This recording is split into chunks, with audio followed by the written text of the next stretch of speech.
How much have you spent on Masterminds total? Over the last 4 or 5 years, I have probably invested over $300-something thousand in Masterminds. Besides creating content, podcasting, hosting events and things like that, probably the other best way that I've been able to grow my network full of really high quality people that have similar values, similar mission, way higher business acumen, better connections than I do. Probably the best way I've been able to do that is through jumping into mastermind groups, pay to play mastermind groups with a bunch of other people who've also paid to be there. I remember the first time, I never really heard the term before, and this person that I follow, John Lee Dumas, who's now become a really good mentor and friend of mine, at the time was, the podcaster that I wanted to learn from the most when I was starting my podcast. And he was doing this mastermind at his house for a weekend in Puerto Rico. It was 3 days in Puerto Rico. I think it was 6 people max that it was limited to. And it was $6,500 for 3 days. The most I'd invested in myself at that time was, book or audiobook, like 15, 20 bucks, 25 bucks. Never bought a course, never bought a mastermind online, a membership. I never bought anything like that. I was sitting in the airport staring at the order form and at the $6,500. And I was just like, oh man, this is a lot of money. And something came over me at the time where I was just like, you know what?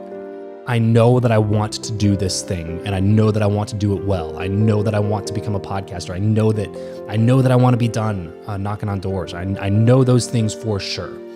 And so that certainty seemed like a worse decision than the uncertainty of dropping the $6,500 and crossing my fingers hoping it was going to work out. Paid the $6,500, immediately had buyer's remorse. Immediately, it wasn't one of those moments where I was like, I feel good about this decision. It was like I hit confirm and it was just immediately like, oh, what did I just do? Because I'm a pretty frugal person. I don't spend a lot of money on stuff. Like I drive a Camry. I'm not a spender. That one move became a massive level up in my life. And I started taking action in a really big way. Launched my show at that point looking for, okay, like how do I start making money with this thing? He invited me to go to this other event in Vegas with him that he was also keynoting at. This event was called Thrive. It's run by a guy named Cole Hatter. Figured out that Cole had a group. And so I was like, oh, I like this guy. I like his values. He's in real estate, teaches giving back and different things like that. And so this mastermind was 15 grand though. So more than double the first mastermind. And again, it came to this inflection point where I talked to my wife, and I think every time she just got a little bit more nervous. And I was like, all right, well, if you know what you're doing, then I trust you. And so $15,000 again on a credit card, and probably 2 weeks after Thrive, where I finally made the decision, I was like, oh man, I just got to do it. Got to jump in. Getting into that room again forced me to level up, and it forced me to start thinking more like a winner. And so these speakers started coming in. I started hearing from, this speaker and that speaker. And then I ended up renewing in Thrive for a second year to be a part of that mastermind group again. And then one of the speakers that came in was a guy named Dan Fleischman, and figured out Dan had done a bunch of stuff, social media stuff for like Ty Lopez, helped a bunch of really big names build their social media brands. Got to know Dan a little bit more, started following him, started looking at the stuff he was doing. I was like, man, this guy does life right. He does things the right way, treats people well, one of the most well-connected people that I still know to this day. And just, like I said, lives a version of life that I can get on board with. And then fast forward a little bit more, and still trying to figure out the online business, starting to go well. I'm at least at like a multi-6-figure business now. And then I find out this Joel Marion guy online. I forget exactly who put me in touch with him or who directed me to him, but I was like, man, this guy's savage. I want to go interview him. So I spent 5-6 hours there with him, recording his episode with me, which was like over 2 hours. My episode with him was like an hour and a half. And then we were just talking in between and before and after. So this is someone that I really respect and someone that I can learn from. And then he starts talking about this other mastermind. Now, keep in mind, $6,500 for John's mastermind, $15K for Cole's, and then a renewal. Then all of a sudden, they throw this number at me, and it was $100,000 to be in this other group. At the time, I remember Joel pitching me on that, and I was like, dude, I don't think I'm qualified to do it. I don't think that I'm going to be able to do much there. But I appreciate the thought, and then Joel is just a master salesman and a master persuader. And so by the end of the conversation, I was like, I can't commit to anything right now, but I'll think about it some more. 3-4 months go by. And then I eventually finally, I'm like, all right, let's do it. And so I invest $100K into this group. COVID happens 2020. A lot of things go the opposite way that we were all expecting them to go. 100 Million Group shut down for the year. We did calls or something, but we didn't have any events. And then that's when I had the idea to start Guestio and started developing this software product. Started raising a little bit of capital, and I got a couple people to invest. Went to a few of the people that I had met in the group that were all doing massive numbers, who at least had respect for me for putting myself in that room, and could see that I was there to give it my best, because like I said, I didn't come into that room, the 100 million room, and pretend to be somebody that I wasn't. And I see that happen a lot when people put themselves in these types of rooms. They tend to posture and not be real about the situation they're in. And then when the group doesn't work out for them, they talk crap about the group. And it's like, look, the group, you can't expect the group to help you if you don't ever tell anybody that you need help. And I think people just appreciated the honesty and they respected that. And because every single person that's been like a bootstrapped, successful entrepreneur has been in that exact spot where they didn't know exactly how it was going to work out. They were just at the beginning. They were getting started. They had some momentum. They learned a lot. They had some solid foundational things, but they didn't figure out what that thing was yet. And they're happy to help you, eager to help you, in fact. But you got to be willing to be helped. We raised some money from people that I met in that group as well. Ended up closing $1.3 million seed round around August of 2021.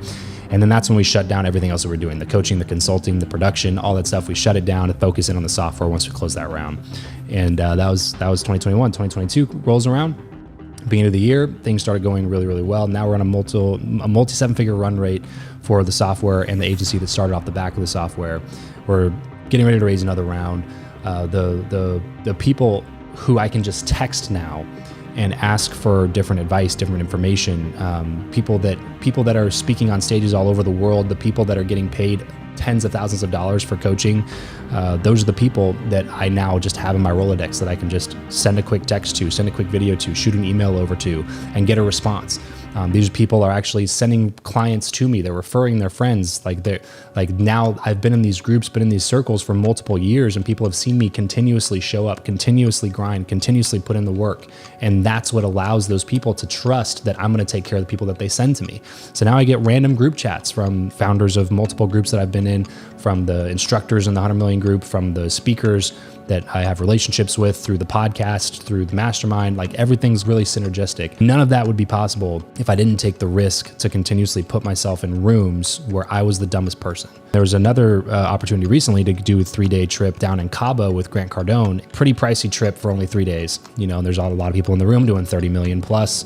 There's a guy in there doing 200 million plus, multiple heavy hitters and whales in this room. And it's just a good practice to continue putting yourself into groups that force you to level up, because you're either getting better or you're getting worse. And if you're not continuously making sure that you're getting better, you might look back in a couple of years and realize that you're just a big fish in a really, really small pond. And it would have been really easy for me, I think, just to continue to be the guy that's like, I'm doing $500,000 now and I'm 30, or I'm doing $1 million now and I'm 50. And people would have still been like, whoa, Travis is doing crazy things, but it only would have been in that one little pond. And I wanted to affect more people outside of that. I don't think that there's a better way to do it in a shorter timeline than jumping into a mastermind group that allows you to level up the connections that you have, to learn from really amazing people. Can you do it on your own? Yes, 100%. You can learn all this stuff on your own. You can go at it alone, and you can be extremely successful. But the people that I know that took 20 years to get to multi-million dollars, who now are turned on to the idea of masterminds and events and groups and coaches and mentors and stuff like that, they're like, oh my gosh, man, if I would have just found this stuff 20 years ago, I would have hit these revenue numbers 5 years in, no doubt about it. Anytime I get in those rooms and some people figure out how old I am, they're just like, man, if I would have known this when I was your age, man, it's so really good for you. I'm happy that you're here, because man, if I would have known this stuff back when I was I don't even know where I'd be. And it's just you're in the right rooms when that's the responses that you're getting from people that are doing massive things in the world, people that are running multi-9-figure organizations, people that just exited their company for multi-9 figures, people that are running multi-8-figure companies. And these are the people that are now your peers, the people that you can hang out with. And so the only thing that I would add to all of that is you have to have your thing. The thing that you're competent at, the thing that you're good at, that nobody else is good at. And that for me became podcasting. And that was like the knowledge angle that I had in a lot of these groups, because there's a lot of great business owners, but not a lot of people that did stuff online in terms of content, and definitely not anybody that was doing anything big in the podcasting space specifically. And so that kind of became the angle that I leaned into to become actually a big value add to the group, where people actually pull me aside. And anytime I can tell when people talked about podcasting in their little breakout session rooms, because I'll have like 3 people come up to me and be like, oh yeah, someone was talking about podcasting and we mentioned your name, so make sure you talk to them before you leave, and it's just always, it's a good thing to know that like now I've been in these circles, these groups long enough where people are starting to associate with me as being like, hey, if you need anything about podcasting, be a guest on their show, starting your own show, getting in touch with networks, whatever it is, Travis is your guy.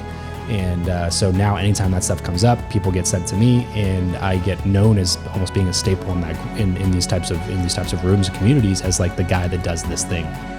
And if you can be known as the person that does something, then that's how you become top of mind. That's how your referral business goes through the roof. And that's like, to me, you can build a 7-figure business off the back of that alone. So jump into a mastermind group. There's a few things that aren't not going away in this recession, whatever's coming up, however bad, however not bad it ends up being. There's 3 things that aren't going to go away. That's your knowledge, your competencies, which would be knowledge or skill sets. There's your network, the people that you know, the people that know you, and then there's attention and audience. And so a mastermind brings 2 of those things better than anything else: the knowledge, your skill set, the continuously improving yourself, and then the people that you know, the people that you hang out with, the people that'll have constant deal flow during a recession, during bad times. Those people are going away. And so if you can get connected in those circles of people, and you can increase your knowledge and your skill set, you're not going to have any problem making it through the whatever's about to happen. So that's just a little bit today about why you should put yourself into rooms where you feel extremely uncomfortable and where you're probably the dumbest person. I know that I've done it multiple occasions throughout the last 4 or 5 years, and I've never regretted it over a long enough time horizon. There's been times where I had immediate buyer's remorse. There's been times where I've been 3 months in, 6 months in, and been like, why did I do that? There's been times where I've been like, I'm done with the group, and I was like, that was a waste of money. And then like a year and a half later, I get this deal that came from somebody that I met in that group that doubled the price of the group that I paid at the time. Like, it's if you expand it over a long enough time horizon, it's never a bad idea to invest in connections, invest in relationships, and to do it with really, really, really good people.